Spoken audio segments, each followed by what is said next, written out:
The bullet tore through the wanted poster on the general store wall, missing Eleanor Garrett's head by mere inches as she stepped onto the wooden boardwalk of Newton, Kansas. Eleanor didn't scream. She'd learned long ago that screaming only invited more trouble, and trouble had been her constant companion since the day she was born 22 years earlier in a St. Louis tenement. Instead, she pressed herself against the rough timber wall and waited for the drunken laughter to fade as the cowboy, who'd fired the shot, stumbled back into the saloon across the dusty street. It was late afternoon in the summer of 1872, and Newton was living up to its reputation as one of the wildest cattle towns in Kansas. She smoothed down her faded gray dress, the only one she owned that wasn't completely threadbare, and tried to steady her breathing. The dress had belonged to someone else once, like everything Eleanor had ever worn or used. She'd never owned anything that was truly hers, never received a gift wrapped in paper or tied with ribbon, never experienced the simple joy of someone thinking of her enough to give her something just because they wanted to see her smile. Eleanor had come to Newton 3 weeks ago with nothing but the clothes on her back, and a hollow feeling in her chest that had been there so long she'd stopped noticing it most days. She'd found work at the Prairie Rose boarding house, cleaning rooms and changing linens for the steady stream of cattlemen, railroad workers, and drifters who passed through town. The work was hard, the pay barely enough to cover her tiny attic room and one meal a day, but it was honest work, and that was more than she'd had in St. Louis. She was heading to the Mercantile to pick up supplies for Mrs. Hutchinson, the boarding house owner, when she heard the commotion.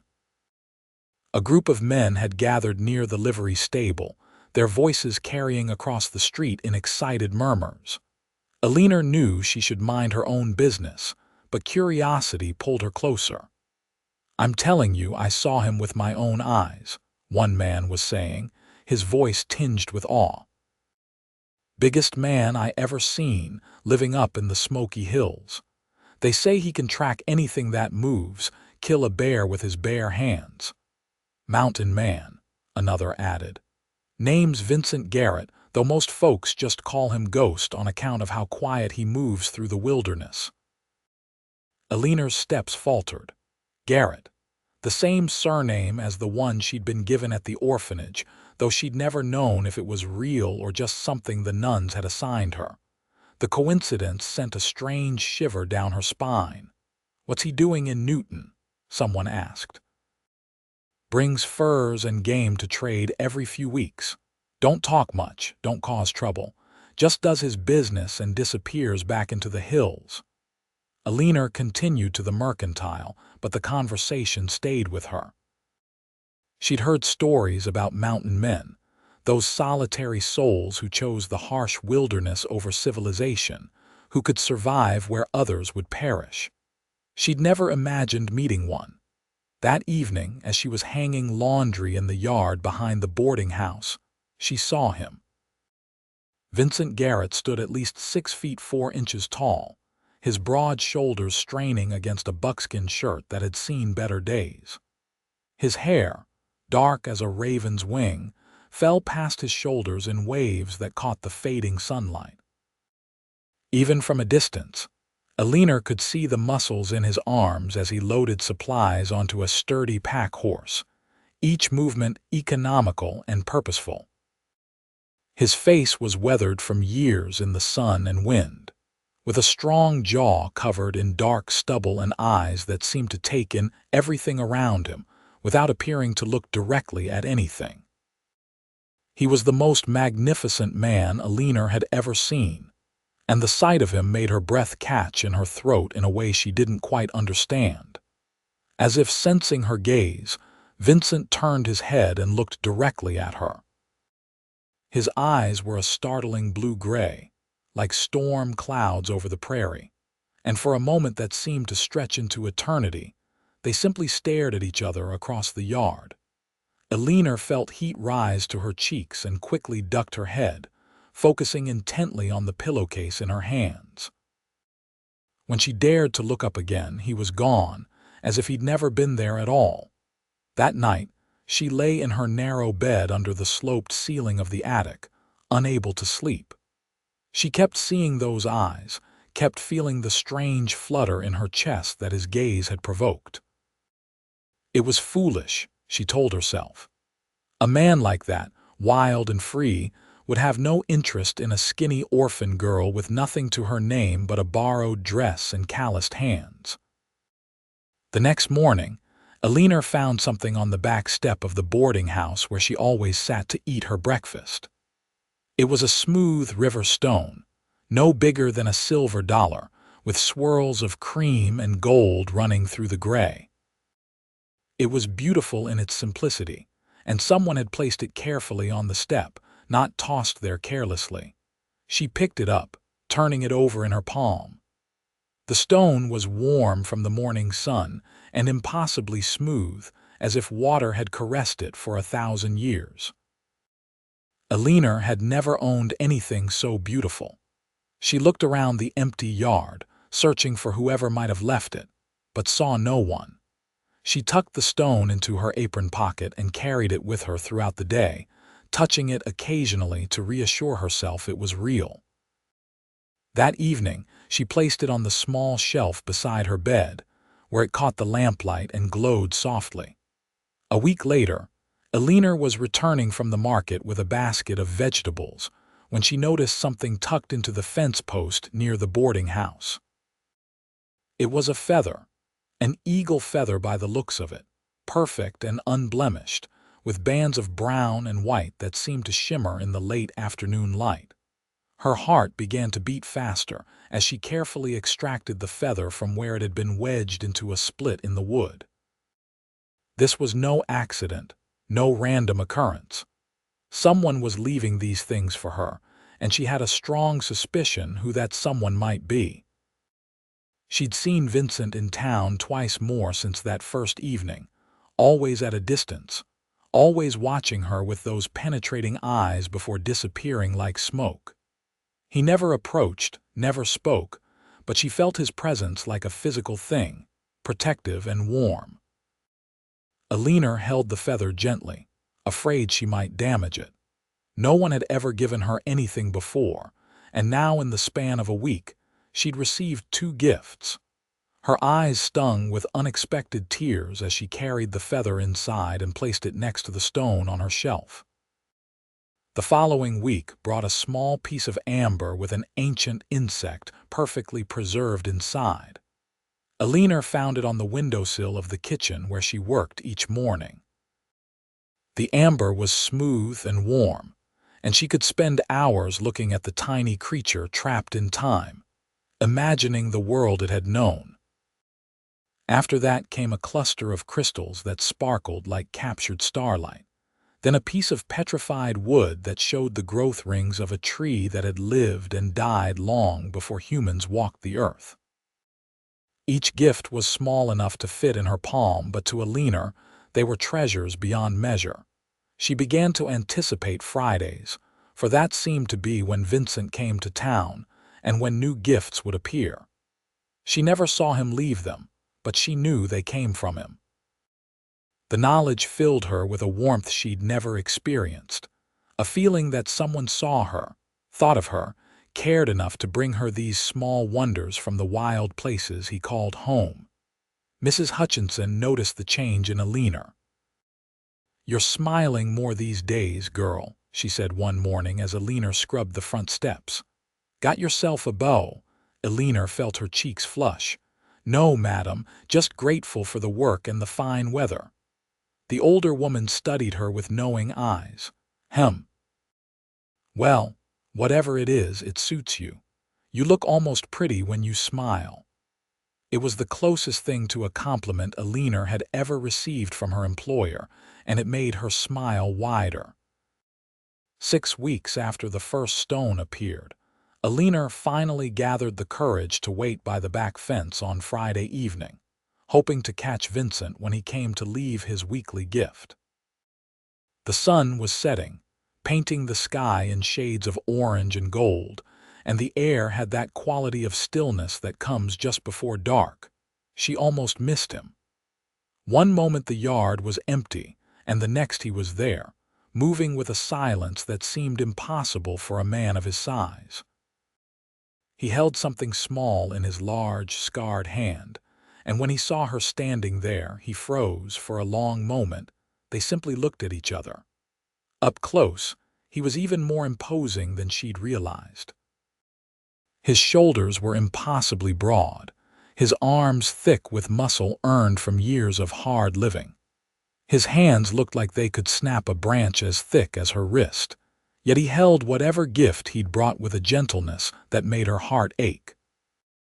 "I wanted to thank you," Eleanor said softly, her voice barely above a whisper, "for the gifts. They're beautiful. I've never had anything so beautiful." Vincent's expression remained neutral, but something flickered in his eyes. When he spoke, his voice was deep and rough from disuse, like rocks tumbling in a river. "You're welcome." He stepped forward and held out his hand. In his palm lay a small carved bird, no bigger than her thumb, made from a piece of dark wood that had been polished until it gleamed. The detail was extraordinary, every feather suggested with delicate cuts of a knife. The tiny head turned as if the bird was looking over its shoulder. "You made this," Eleanor breathed, taking the carving with trembling fingers. "Yes. It's perfect. I don't understand." "Why are you giving me these things?" Vincent was quiet for so long she thought he might not answer. When he finally spoke, his words were halting, as if he'd forgotten how to string them together. "Saw you that first day when the bullet came close. You didn't scream, didn't cry. Just waited quiet-like until it was safe." He paused, his jaw working. "Made me wonder what kind of life teaches a person not to scream when they nearly get shot." Eleanor felt tears prick her eyes. "A hard one. Figured as much." He shifted his weight, uncomfortable with the conversation but determined to continue. "Watched you after that. Saw how you work from sunup to sundown. Saw how you eat your meals on the back step alone. Saw how you never complain, never ask for anything, just keep going." His eyes met hers, and the intensity in them made her breath catch. "Seemed wrong that someone like you never had anything pretty to look at." A tear slid down Eleanor's cheek before she could stop it. "I don't know what to say. Don't have to say anything." Vincent took a step back, retreating into himself. "Just wanted you to know somebody sees you, that you matter." He turned to leave, and Eleanor felt panic rise in her chest. She couldn't let him disappear again. Not now, not when she'd finally found the courage to speak to him. "Wait," she called out, her voice stronger than she felt. "Will you tell me about them, about where you find these things?" Vincent paused, his back still to her. When he turned around, there was something almost vulnerable in his expression. "Now, if you have time, I'd like to know." They sat on the back steps of the boarding house as the stars began to emerge in the darkening sky. Vincent spoke slowly at first, his words rusty and uncertain, but gradually he warmed to the topic. He told her about the river where he'd found the stone, how the water there was so clear you could see straight to the bottom. He described the eagle he'd tracked for 3 days before finding the feather, spoke of the amber he'd discovered in a rock face while hunting deer. Eleanor listened, enchanted not just by his words but by the passion that crept into his voice when he spoke of the wild places. She could see it in her mind, the vast prairies and hidden valleys, the streams that ran cold and pure, the animals that moved through forests where humans rarely trod. "Sounds like paradise," she said softly. "It is, and it's hell." Vincent's hands clenched into fists on his knees. "Beautiful and brutal in equal measure.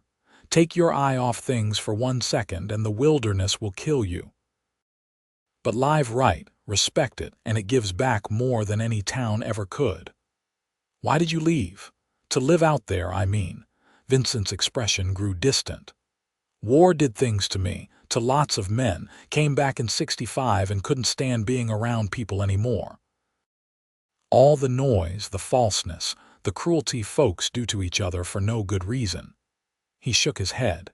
Figured I'd rather take my chances with bears and mountain lions. At least they're honest about wanting to kill you. Eleanor understood that better than he knew. People can be cruel. They can. He looked at her, really looked at her, and Eleanor felt like he was seeing every scar, every hurt, every lonely night she'd ever endured. "What's your story, Eleanor Garrett?" Hearing him say her name sent warmth flooding through her chest. "How did you know my name?" asked around. Discreetly. The corner of his mouth twitched, almost a smile. "Been told I'm good at gathering information without folks noticing." Eleanor laughed, surprised at the sound. She couldn't remember the last time she'd laughed. "There's not much to tell. I'm an orphan. Was left at a church in St. Louis when I was a baby. The nuns raised me until I was old enough to work. Then I worked for families as a maid. Saved enough to come west, thought maybe I'd find something better here. And have you?" She looked down at the carved bird still cradled in her palm. "Yes, I think maybe I have." They talked until the moon rose high and Mrs. Hutchinson called out the back door that it was past time for decent folks to be in bed. Vincent stood, unfolding his large frame with easy grace. "I'll be back next week," he said, "with the furs and such. I'll look forward to it." He nodded once and walked away, disappearing into the shadows beyond the fence. Eleanor watched him go, clutching the wooden bird to her chest and feeling something she'd never felt before: hope. The next week seemed to crawl by. Eleanor went about her duties with her usual efficiency. But her mind was elsewhere, replaying every word of their conversation, remembering the way Vincent's eyes had softened when he looked at her. She added the wooden bird to her growing collection of treasures, arranging them carefully on her shelf where she could see them from her bed. On Friday, she found a small leather pouch waiting on the back step. Inside were 3 perfect arrowheads, ancient and beautifully crafted. But more than that, Vincent himself was there, sitting on the fence rail as if he'd been waiting for her. "Thought you might like these," he said, gesturing to the pouch. "Found them near a creek bed, must be hundreds of years old." Eleanor examined the arrowheads with wonder. "They're incredible. The people who made these, they're long gone, but their work remains." "That's what I thought too." Vincent hopped down from the fence. "You eaten yet?" "Not yet. Mrs. Hutchinson lets me have supper after the guests are served. That'll be a while yet." He pulled a cloth bundle from his pack. "Brought some jerky and hardtack. Not fancy, but it'll fill your belly if you're hungry." They sat together on the steps again, sharing his simple food. The jerky was tougher than anything Eleanor had ever eaten, but it tasted of smoke and salt and something wild she couldn't name. Vincent told her more stories about his life in the mountains, and she found herself telling him things she'd never shared with anyone, about the loneliness of the orphanage, about the families who'd worked her from dawn to dusk and barely acknowledged her existence. "You deserve better," Vincent said gruffly when she finished. "Deserve to be seen and valued." "You see me," Eleanor whispered. "I do." His hand moved as if he wanted to touch her, then fell back to his side. "Been thinking about you every day since I first laid eyes on you. Can't get you out of my head if I'm being honest." Eleanor's heart hammered in her chest. "I think about you too, all the time." Vincent stood abruptly, pacing a few steps away. "Eleanor, I'm not a town man. I can't be what you need. Can't give you a proper house with neighbors and society and all those things women want." "I don't want those things," she said, standing to face him. "I never have. I want honesty and kindness and someone who sees me. You've given me more in these past weeks than anyone has in my entire life. It's a hard life out there. Harsh winters, scarce food sometimes, real danger from animals and weather. No luxuries, no comforts. Eleanor stepped closer to him, close enough that she had to tilt her head back to meet his eyes. I've never had luxuries or comforts. But I've also never had anyone look at me the way you do. Never had anyone think of me enough to bring me gifts every week. Never felt like I mattered to someone. Vincent's large hands came up to cup her face, his touch impossibly gentle for someone so strong. You matter to me. More than I know how to say. Then show me, Eleanor breathed. He kissed her then, soft and careful as if she were made of spun glass. Eleanor had never been kissed before, but she knew with absolute certainty that this was right, that this man with his rough hands and gentle heart was meant for her. When they pulled apart, Vincent rested his forehead against hers. Come with me. Not today, but soon. Come live in the mountains with me. I'll build you a proper cabin, keep you safe and warm and fed.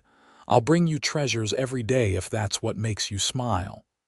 I don't need treasures, Eleanor said, her hands gripping his buckskin shirt. I just need you. You have me. Had me from the first moment I saw you standing there, brave and beautiful and alone. They made plans in hushed voices as darkness fell completely around them. Vincent would return in 2 weeks with a second horse and supplies. Eleanor would give her notice to Mrs. Hutchinson, settle her affairs, and prepare for a life entirely different from anything she'd known. The next 2 weeks were the longest of Eleanor's life. She told Mrs. Hutchinson she'd be leaving, citing a desire to try her luck in another town. The older woman was sorry to lose such a good worker, but wished her well and even gave her a small bonus in her final pay. Eleanor used the money to buy practical clothes at the mercantile, sturdy trousers and shirts that would serve her better in the wilderness than her threadbare dresses. The shopkeeper raised an eyebrow at her purchases but said nothing, well used to the eccentricities of frontier life. The night before Vincent was due to return, Eleanor couldn't sleep. She lay in her attic room, looking at her collection of gifts by candlelight. Each one represented a week of his thoughts, his care, his growing affection for her. She packed them carefully in a small wooden box, the only possession besides her new clothes that she would take with her. Vincent arrived at dawn, leading a sturdy mare with kind eyes and a patient disposition. Eleanor was waiting, dressed in her new clothes with her hair braided down her back. She looked different, stronger somehow, and when Vincent saw her, his face broke into a genuine smile that transformed his usually serious expression. "You ready?" he asked. "More than ready."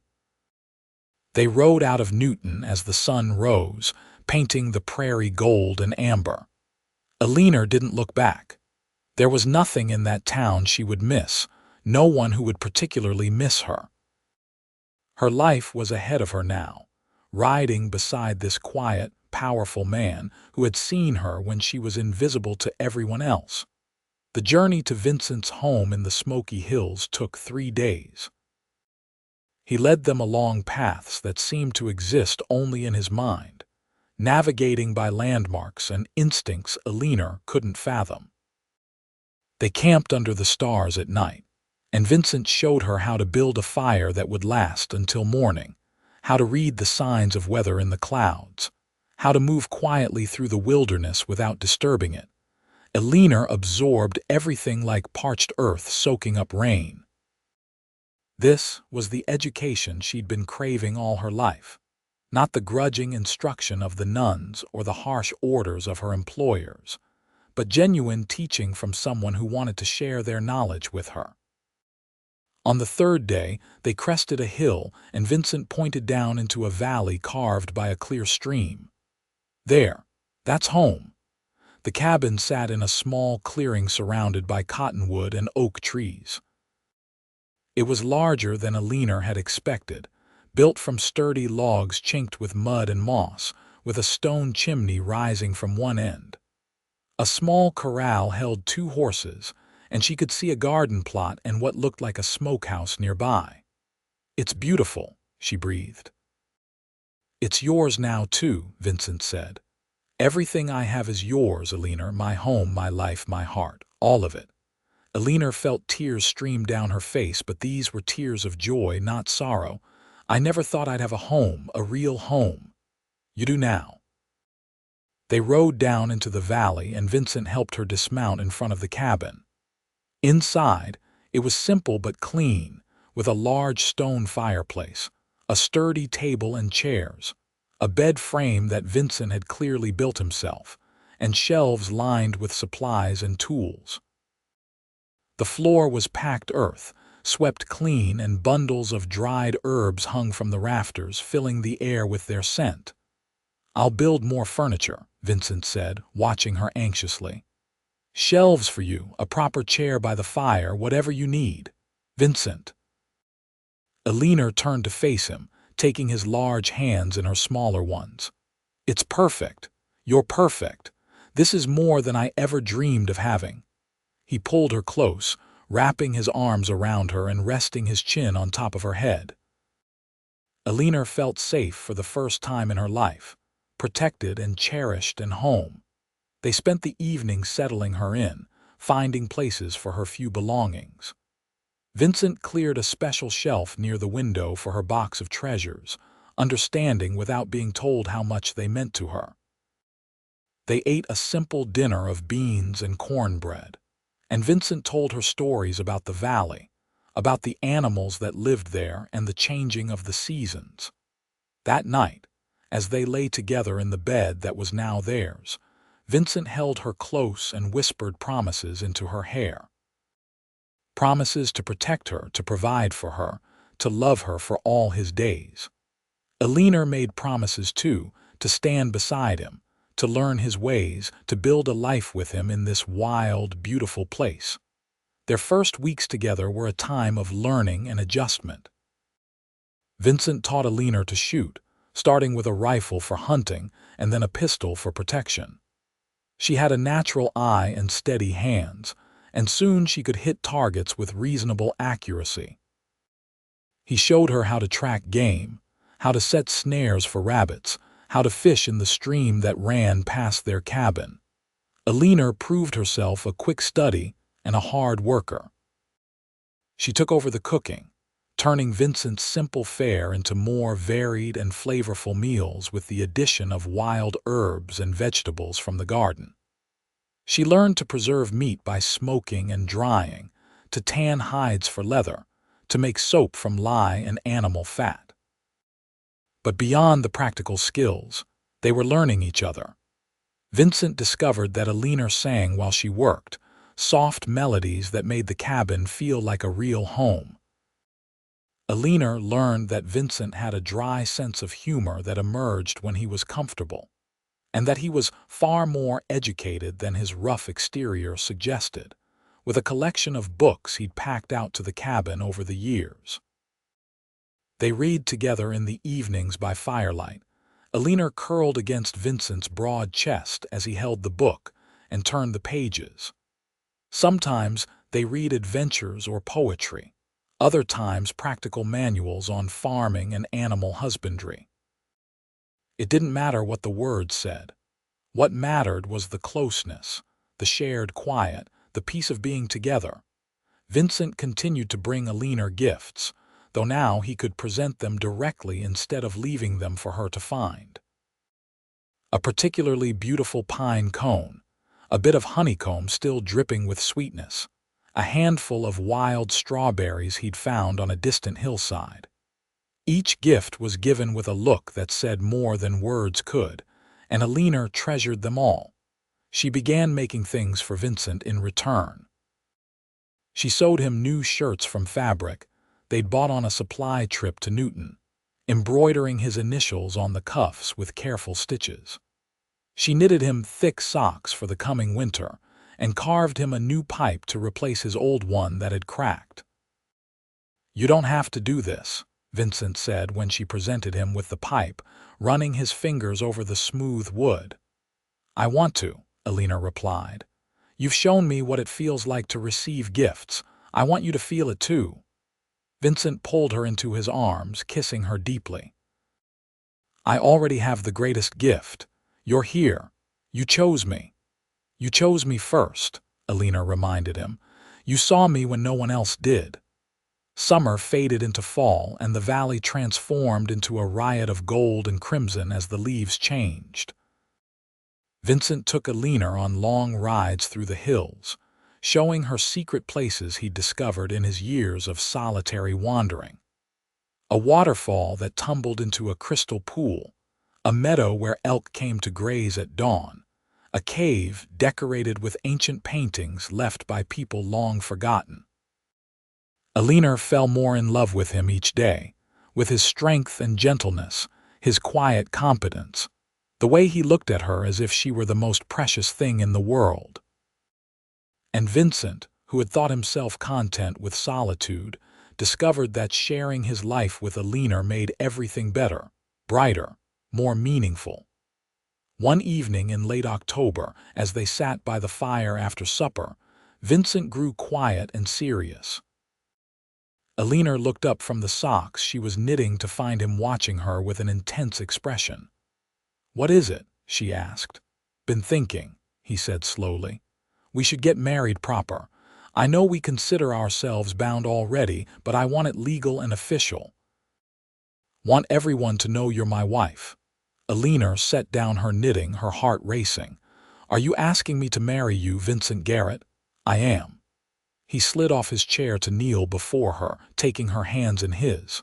"Eleanor, you're the best thing that ever happened to me. You brought light into my life when I didn't even know I was living in darkness. Will you marry me? Let me be your husband in the eyes of God and the law." "Yes," Eleanor said, tears streaming down her face. "Yes, 1,000 times yes." Vincent stood and lifted her into his arms, spinning her around the cabin while she laughed and cried at the same time. When he set her down, he kissed her thoroughly, pouring all his love and devotion into the touch of his lips on hers. They made the trip to Newton a week later. Vincent wore his best buckskins, cleaned and brushed until they looked almost respectable, and Eleanor wore a new dress she'd sewn from blue calico, the color of Vincent's eyes. They were married by the circuit preacher in a brief ceremony at the church, with Mrs. Hutchinson and the mercantile owner serving as witnesses. After the ceremony, Vincent took Eleanor to the mercantile and told her to pick out anything she wanted. "Wedding present," he explained. "Get whatever makes you happy." Eleanor walked through the store, touching bolts of fabric and jars of preserves, but in the end, she chose practical things. Seeds for next spring's garden, a new cooking pot to replace Vincent's battered one, thick wool blankets for their bed. Vincent added his own selections to the pile. A cameo brooch that reminded him of Eleanor's profile, a set of silver hairpins, a music box that played a gentle waltz when wound. "Vincent, that's too much," Eleanor protested when she saw the music box. "It's not enough," he replied firmly. "You spent your whole life never getting gifts. I plan to spend the rest of mine making up for that." They loaded their purchases onto the pack horse and rode out of Newton as husband and wife. The return journey felt different to Eleanor, more joyful, as if even the landscape was celebrating their union. Vincent sang as they rode, his deep voice carrying across the prairie, and Eleanor joined in, their voices blending in sweet harmony. Winter came to the valley in mid-November, bringing snow that transformed the landscape into a wonderland of white. Vincent had prepared well, with plenty of firewood stacked against the cabin wall, smoked meat hanging in the smokehouse, and preserves lined up on the shelves.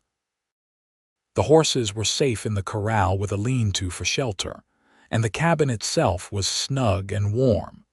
Eleanor loved the winter evenings best.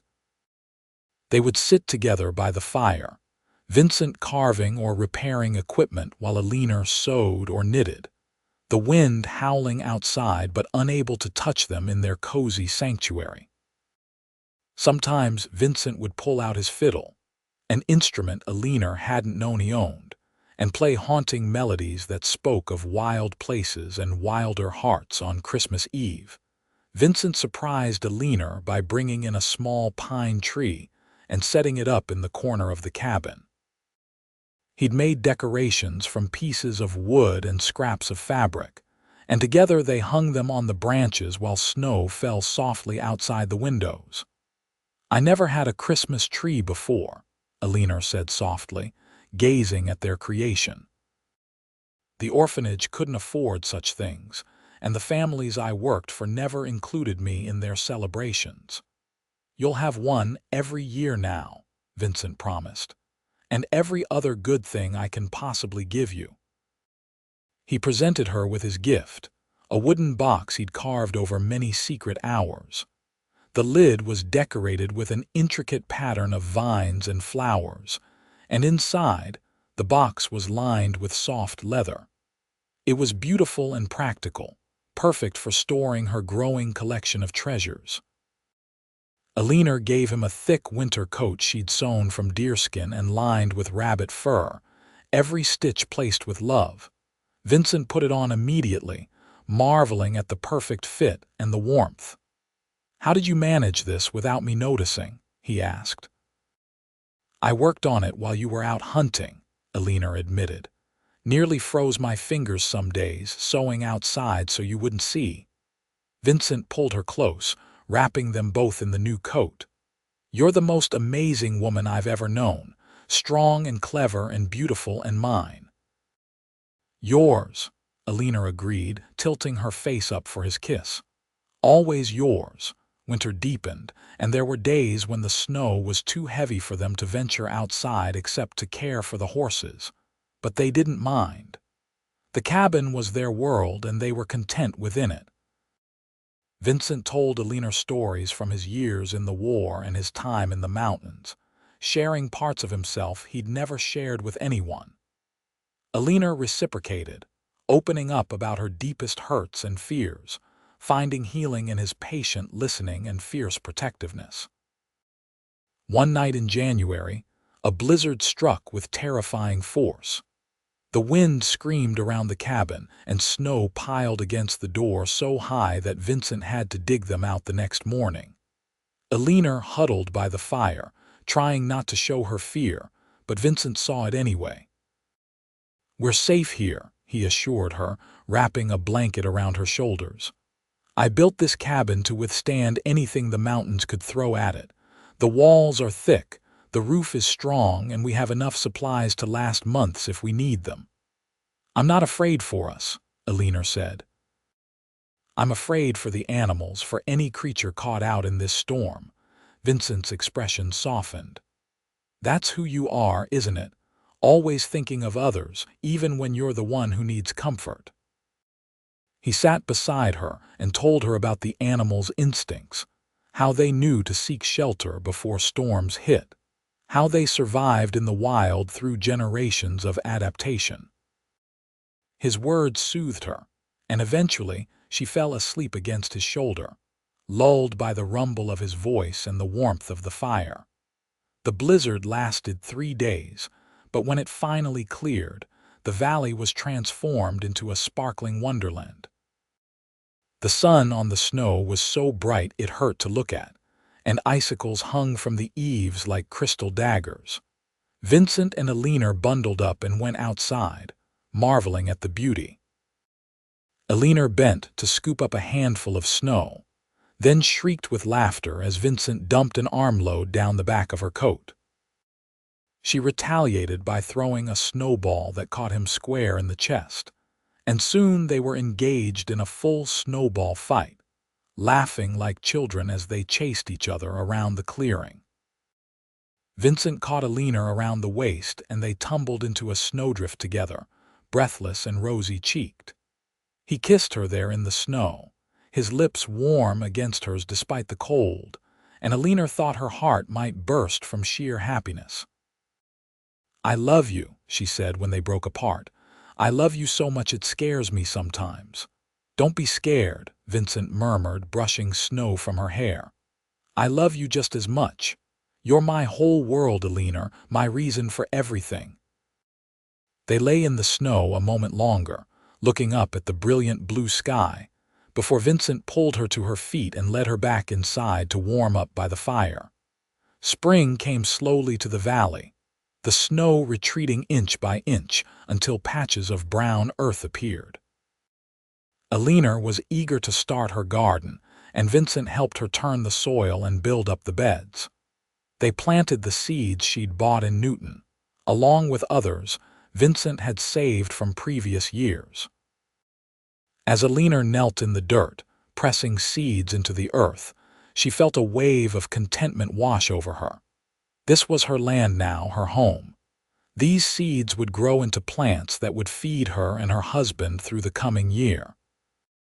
The cycle of life and growth felt sacred somehow, connected to the rhythm of the earth itself. Vincent watched her work, admiring the way she approached everything with such focus and care. Eleanor had bloomed in the months since she'd come to live with him. The pinched, wary look she'd worn in Newton replaced by a healthy glow and genuine smiles. She'd gained weight, her body filling out into soft curves that Vincent found endlessly appealing, and her eyes had lost that haunted quality that had first drawn him to her. In late April, Eleanor began to feel unwell in the mornings.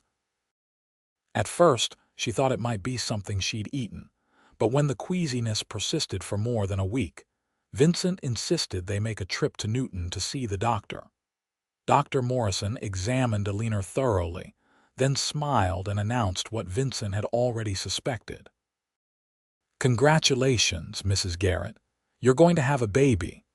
I'd estimate you're about 2 months along, which means you should expect the child around late October or early November." Eleanor sat frozen on the examination table, unable to process the information. A baby. She was going to have a baby. The child she'd never thought she'd have, the family she'd never dared dream of, was growing inside her. Vincent took her hand, his grip gentle but firm.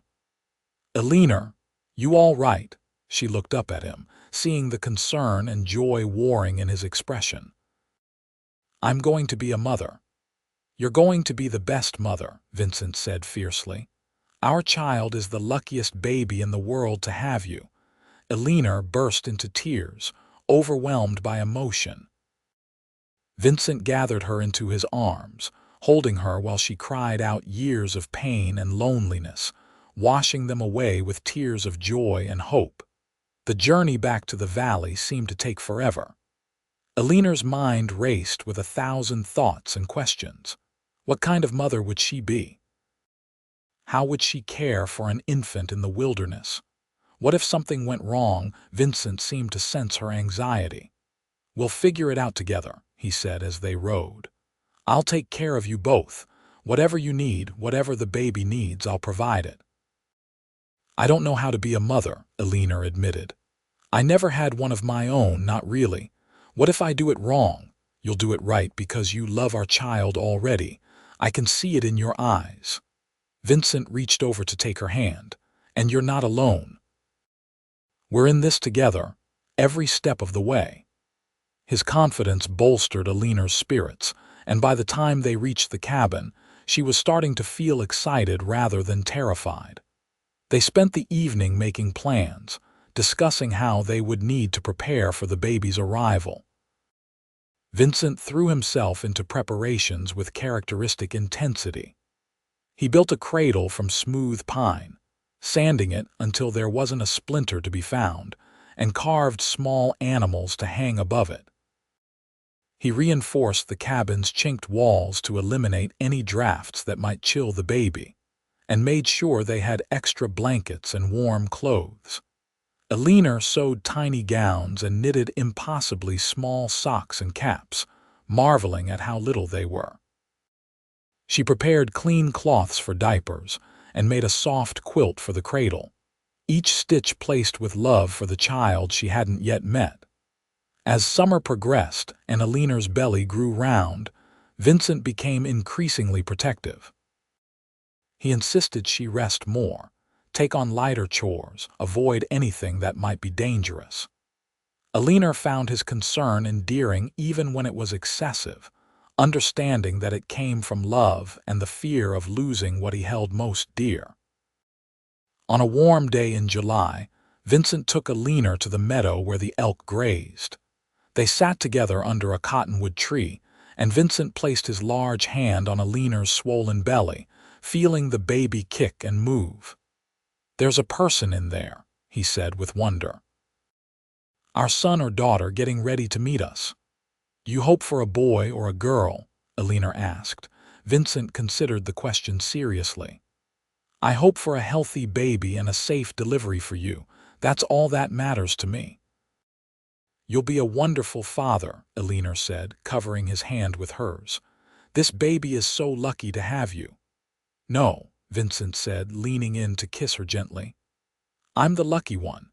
You've given me more than I ever thought I'd have. A home that's truly a home, love, and now a child. You've made my life complete, Eleanor." The summer passed peacefully, and as autumn arrived and the leaves began to change, Eleanor and Vincent made their final preparations. Vincent brought in extra firewood and laid in supplies in case the baby came during a storm. Eleanor packed a bag with everything she might need and tried not to think about how far they were from medical help if something went wrong. On a crisp morning in late October, Eleanor woke with the first pains of labor. Vincent immediately went into action, building up the fire, heating water, laying out the clean cloths and blankets they'd prepared. He held Eleanor's hand through each contraction, his calm presence anchoring her as the pains grew stronger and closer together. The labor was long and difficult, lasting through the day and into the night. Vincent never left Eleanor's side, supporting her, encouraging her, telling her how strong she was and how proud he was of her. When Eleanor was convinced she couldn't take another moment, when she was certain she would break from the pain, Vincent looked into her eyes and said, "You can do this. You're the strongest person I know. Our baby needs you to be strong just a little bit longer." And somehow, Eleanor found the strength. Just after midnight, with Vincent's arms supporting her and his voice in her ear, Eleanor brought their son into the world. The baby's first cry filled the cabin, strong and lusty, and Eleanor collapsed back against Vincent's chest, exhausted but triumphant. Vincent wrapped their son in a clean blanket and placed him in Eleanor's arms, his hands shaking with emotion. "He's perfect," Vincent whispered, touching one finger to the baby's tiny hand. The infant immediately gripped it, holding on with surprising strength. "Look at that grip. He's a fighter, just like his mother." Eleanor gazed down at her son, at his red, wrinkled face and dark hair, at the way his eyes squinted against the lamplight. Love flooded through her so powerfully that she gasped with it. This was her child, hers and Vincent's, a tiny person who depended on them for everything. "Hello, little one," she murmured. "Welcome to the world. I'm your mother and this is your father, and we love you so much already." They named him Victor Garrett, and he became the center of their universe. Vincent proved to be a devoted father, changing diapers without complaint, walking the floor with Victor when he fussed, sitting beside Eleanor as she nursed their son and looking at them both with an expression of such tenderness it made Eleanor's heart ache. The winter passed in a blur of feeding and changing and snatching sleep whenever possible. Victor was a good baby, healthy and alert, and as the months passed, he began to smile and coo, reaching for his parents' faces with chubby hands. Vincent continued his tradition of bringing Eleanor gifts, but now he brought things for Victor too. A smooth stone for the baby to mouth on, a soft rabbit pelt for him to lie on, a rattle made from a hollow gourd with pebbles inside. Eleanor treasured these gifts as much as she had the ones he'd given her when they were courting, seeing in them Vincent's deep love for their family. Spring came again, and Eleanor planted her garden with Victor strapped to her back in a carrier Vincent had fashioned from soft deerskin. The baby babbled and laughed at the birds and butterflies, and Eleanor sang to him as she worked, feeling a contentment so profound it sometimes brought tears to her eyes. One evening, as they sat together on the porch watching the sunset, Victor asleep in Eleanor's arms, Vincent said, "Been thinking about building on to the cabin. Add another room or two. Planning for more children?" Eleanor asked with a smile. "If we're blessed with them, yes. But also just to give us more space. Victor's going to grow, and I want him to have a good home. Want to give you both everything you need." Eleanor shifted Victor to one arm and reached out to take Vincent's hand. "We already have everything we need. We have each other and this beautiful place and our son. That's more than enough." "It's everything," Vincent agreed, pulling her close. "More than I ever dreamed I'd have." The years that followed were filled with the simple joys and challenges of family life. Victor grew into a sturdy toddler, then a curious boy who followed his father everywhere, learning to track and hunt and read the wilderness the way some children learn to read books. When Victor was 3, Eleanor gave birth to a daughter they named Vivian, a quiet, observant baby who seemed to study the world with serious eyes. 2 years after Vivian came another son, Vernon, who was as boisterous and energetic as his sister was calm. The cabin rang with children's laughter, and Vincent built the addition he'd planned, giving each child a small room of their own.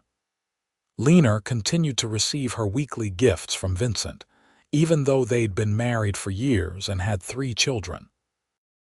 Every Friday, without fail, Vincent would present her with something he'd found or made, keeping alive the tradition that had begun their courtship. Sometimes it was something simple, a particularly beautiful leaf or an interesting rock. Other times it was more elaborate, a carving or a piece of jewelry he'd made from silver and turquoise. "Why do you still do this?" Eleanor asked one Friday as he presented her with a bracelet made of woven grass and tiny wildflowers. "You don't have to court me anymore. I'm already yours." Vincent cupped her face in his hands, his blue eyes serious. "I never want you to forget that you're precious to me, that you matter. You spent too many years being invisible, being overlooked. I'll bring you gifts every week for the rest of our lives if that's what it takes to make sure you always know how much I love you."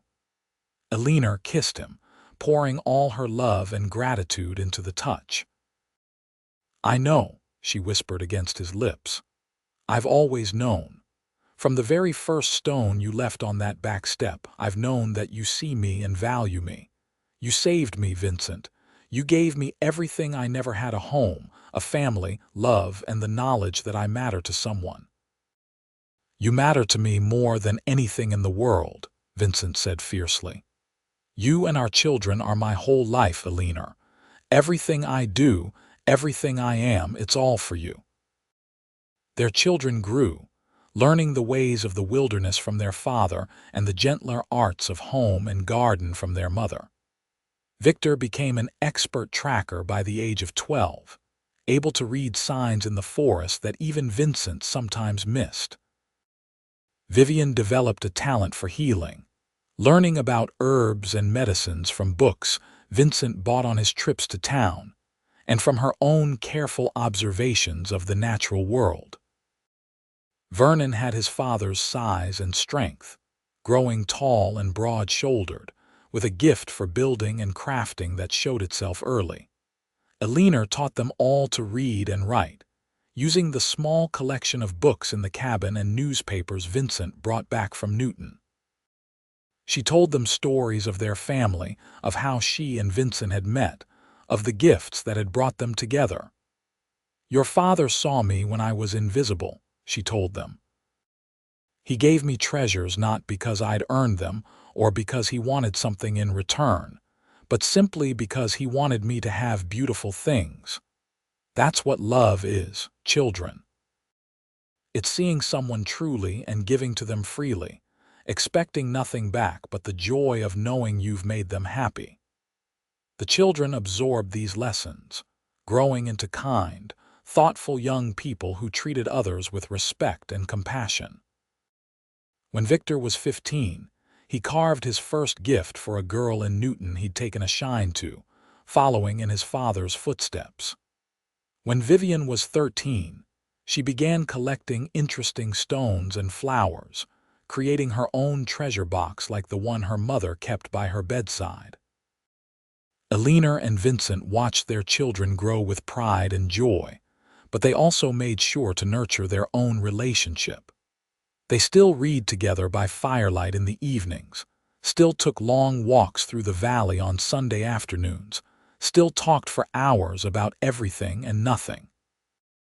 On their 10th wedding anniversary, Vincent took Eleanor back to the spot where he'd first kissed her, the back steps of the boarding house in Newton. The building had changed hands several times and Mrs. Hutchinson had passed away, but the steps were still there, weathered but solid. "Seems like yesterday," Vincent said, sitting beside Eleanor just as he had a decade before. "And also like a lifetime ago. Hard to remember what my life was like before you."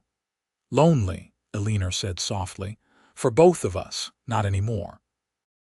Vincent pulled a small box from his pocket and handed it to Eleanor. "Happy anniversary." Inside the box was a locket on a delicate gold chain. Eleanor opened it to find tiny portraits of their 3 children on one side and a lock of Vincent's dark hair on the other. "Vincent, this must have cost a fortune," Eleanor breathed. "Worth every penny to see that look on your face." Vincent took the locket and fastened it around her neck. "You've given me 10 years of happiness, Eleanor. 10 years of love and family and everything that makes life worth living." "A gold locket seems like poor payment for all of that." Eleanor touched the locket, feeling its weight settle against her heart. "You've given me a lifetime of gifts, Vincent. Not just things, but moments and memories and love beyond measure. I was nothing before you, no one, and you made me into someone who matters." "You always mattered," Vincent said fiercely. "You always were someone. I just made sure you knew it." They kissed on those old wooden steps, and when they pulled apart, Eleanor saw tears on Vincent's weathered cheeks. He never cried, her strong mountain man, but sometimes his emotions overwhelmed even his considerable control. "I love you," he said simply. "More now than ever. Thought I couldn't love you more than I did that first day when you agreed to marry me, but I was wrong. Every day with you, I fall deeper. Every moment watching you with our children, seeing the woman you've become, I'm grateful all over again that you chose me." "We chose each other," Eleanor reminded him, "and I'd make that choice again every single day." The years continued to pass, bringing changes and challenges. A particularly harsh winter when they lost half their livestock and had to ration food carefully until spring. A summer drought that nearly destroyed Eleanor's garden, until Vincent found a spring higher in the hills and built an irrigation system to bring water down to their land. A fall when sickness came to the valley, and all 5 of them were laid low with fever, helping each other through until they all recovered. But there were triumphs too. Victor bringing down his first elk and the pride in Vincent's eyes as he helped his son dress the kill. Vivian successfully treating a neighbor's infected wound with a poultice she'd made herself. Vernon building a new barn that was so well constructed Vincent declared it would stand for 100 years. When Eleanor was 43 and Vincent 49, they became grandparents for the first time. Victor had married a girl from a neighboring valley, and together they welcomed a daughter they named Eleanor after her grandmother. Holding her tiny namesake, Eleanor felt the circle complete in a way she couldn't quite explain. From a girl who'd never received a single gift to a woman who held her granddaughter in her arms, her life had become richer than she'd ever imagined possible. Vincent built a second cabin on their land for Victor and his growing family. And as the years passed, Vivian and Vernon also married and settled nearby. The valley that had once held only Vincent became home to 3 generations of Garretts, all of them learning to love the land and each other. Eleanor kept every gift Vincent had ever given her, her collection growing until it filled multiple shelves in their bedroom. Sometimes, on quiet evenings, she would take them out one by one, remembering the week each had appeared, the growing love that had accompanied them. The smooth river stone from that very first Friday, when Vincent had seen her standing brave in the face of danger and decided she deserved something beautiful. The eagle feather that had told her someone was thinking of her. The carved bird that had required such patience and skill to create. Each treasure represented a moment of being seen, of mattering to someone, of being loved. When Eleanor turned 50, Vincent threw her a party that brought together everyone in the valley. Their children and grandchildren were there, along with neighbors and friends they'd made over the decades. There was food and music and dancing, and Eleanor felt overwhelmed by the evidence of the life she'd built, the family she'd created with Vincent. As the sun set and people began to head home, Vincent took Eleanor's hand and led her away from the celebration, up to the top of the hill that overlooked their valley. Below them, they could see the 3 cabins lit with lamplight, smoke curling from the chimneys, children playing in the yards even as darkness fell. "Look at what we made," Vincent said, his arm around Eleanor's shoulders. All of this from that scared girl on the back step and the lonely mountain man who couldn't stop thinking about her. "We did well," Eleanor agreed, leaning into his strength. "Better than well. We built something beautiful." Vincent turned her to face him, his hands on her shoulders. His hair was more silver than black now, and lines creased his face, but his eyes were still that piercing blue-gray that had captured her heart so many years ago. "I have something for you," he said, pulling a small package from his coat. Eleanor laughed. "Vincent, you've already given me 50 years of weekly gifts. Surely that's enough." "Will never be enough." He pressed the package into her hands. "Open it." Inside the wrapping was a leather-bound journal, the pages blank and waiting to be filled. On the first page, Vincent had written in his careful, precise hand, "The story of Eleanor Garrett, who taught a mountain man how to love." "I want you to write it all down," Vincent said softly. "Our story, how we met, how we fell in love, how we built this life. So our grandchildren and their grandchildren will know. So they'll understand that love can transform everything, that being seen and valued can change a life." Eleanor clutched the journal to her chest, tears streaming down her face. "I'll write it all. Every moment, every gift, every bit of love you've shown me. They'll know, Vincent. They'll all know what you did for me. What we did for each other," Vincent corrected. "You saved me just as much as I saved you, Eleanor, maybe more. I was just existing before you, going through the motions of living. You taught me what it meant to truly be alive." They stood together on that hilltop, as stars emerged in the darkening sky, holding each other close and looking out over the valley that had been their sanctuary for more than 25 years. Below them, their family moved through the warm glow of lamplight, the legacy of their love made manifest in 3 generations of Garretts. Eleanor began writing that very night, filling page after page with their story. She wrote about the bullet that had missed her on the Newton boardwalk, about the first stone that had appeared on the back step, about Vincent's gifts and the love that had grown between them. She wrote about their wedding and the birth of their children, about winters that tested them and summers that blessed them, about a life built on mutual respect and abiding love. Vincent would sit beside her as she wrote, sometimes adding his own memories, other times just watching her with that look of wonder that had never quite faded from his eyes. When she finished a section, she would read it aloud to him, and they would remember together, laughing and sometimes crying as the past came alive again in her words. The journal became a treasured family heirloom, passed down through the generations along with the box of gifts that represented the beginning of Eleanor and Vincent's love story. Their grandchildren would ask to hear the tale again and again, never tiring of the story of the mountain man who brought treasures to the girl who never received a gift.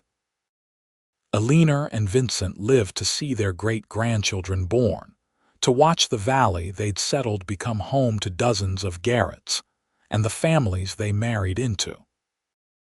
They grew old together with grace and dignity, still bringing each other gifts even when they were too frail to walk far from the cabin, still reading together by firelight, still in love after more than 40 years of marriage. On a quiet spring morning, when Eleanor was 68 and Vincent 74, Vincent didn't wake up. He passed peacefully in his sleep, Eleanor held safe in his arms, his heart simply deciding it had beat enough times and could finally rest. Eleanor's grief was profound but not bitter. She'd had more than 40 years with the man who'd changed her life, who'd seen her when she was invisible and loved her when she thought herself unlovable. She'd had a lifetime of gifts, of moments and memories and love beyond measure. She lived another 5 years after Vincent passed, spending her time with her children and grandchildren, finishing the journal he'd given her, adding their final years together. When she felt her own time drawing near, she called her family together and gave them the journal and the box of treasures, making them promise to remember the story, to pass it down, to teach their own children about the transformative power of being truly seen and loved. Eleanor Garrett died peacefully in her sleep on a Friday evening, exactly 46 years to the day after Vincent had left her that first smooth river stone. Her children found her the next morning with a smile on her face, one hand resting on the journal and the other clutching a piece of amber with an ancient insect preserved inside, the third gift Vincent had ever given her. They buried her beside Vincent on the hilltop overlooking the valley, under a cottonwood tree that had sheltered them on countless summer afternoons. On her gravestone, beneath her name and dates, her children inscribed the words that best captured her life. She was seen. She was loved. She mattered. The valley continued to be home to Garretts for generations after Eleanor and Vincent passed. Their story became legend in that part of Kansas, told and retold around fires and dinner tables, a reminder that love could bloom in the most unexpected places, between the most unlikely people. The gifts Vincent had brought Eleanor were carefully preserved and displayed, each one representing a moment of being valued, of mattering to someone, of love freely given and gratefully received. And every Friday, without fail, the men of the Garrett family would bring small treasures to the women they loved, keeping alive the tradition that had started with a lonely mountain man and an invisible girl who found each other in a dusty Kansas cattle town, and built a love that would echo through the ages. The journal Eleanor had written became required reading for every Garrett child when they turned 16, a rite of passage that connected them to their heritage. In its pages, they discovered not just a love story but a blueprint for how to see others truly, how to give freely, how to build a life on foundations of respect and genuine affection. Years turned to decades, and the original cabin Eleanor and Vincent had shared was preserved as a family landmark, maintained by rotating generations of Garretts, who considered it an honor to care for the place where their family's greatest love story had unfolded. The shelves that had held Eleanor's treasures remained, and family members would sometimes add their own small tokens, continuing the tradition of acknowledging the beauty in simple things. The story of the mountain man and his weekly gifts spread beyond the Garrett family, becoming a beloved tale told throughout Kansas and beyond. Young couples would make pilgrimages to Newton and then out to the valley, hoping to find inspiration for their own relationships. Some would leave small stones or feathers at the base of the cottonwood that shaded Eleanor and Vincent's graves, anonymous tributes to a love that had touched so many hearts.